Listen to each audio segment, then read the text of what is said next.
প্ৰায় 7জনকৈ জোৱান উগ্ৰপন্থীৰ গুলীত নিহত হ'ল।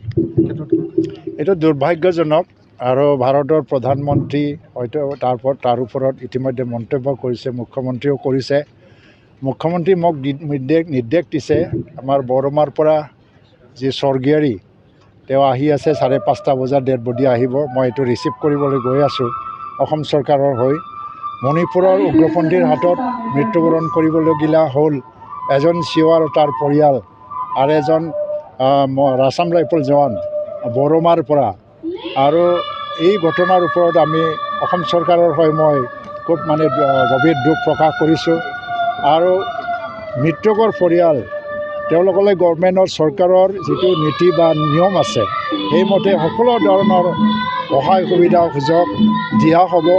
আৰু পৰিয়াললৈ অসম চৰকাৰৰ তৰফৰ পৰা সদায় পৰিয়ালৰ লগত থিয় দি পেলাই তেওঁলোকক সহায় কৰিবলৈ যাব। আৰু এইটো এটা মেছেজ ক্লিয়াৰ, দুই এজন আছাম ৰাইফল জোৱান বা আৰ্মিক মাৰি পেলাই উগ্ৰবাদীয়ে যদি ভাবিছে যে তেওঁলোকৰ সফলতা আহি গৈছে, সেইটো ভুল। ভাৰত চৰকাৰৰ বৰ্তমান নীতি আৰু বেছিদিন নাথাকে উগ্ৰবাদ নিৰ্মূল হৈ যাব সমাজৰ পৰা।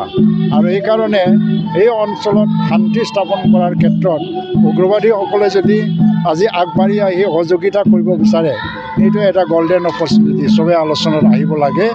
ভাৰত চৰকাৰ এতিয়া আলোচনাৰ মাধ্যমত শান্তি স্থাপনৰ কাৰণে আগবাঢ়ি আহিছে।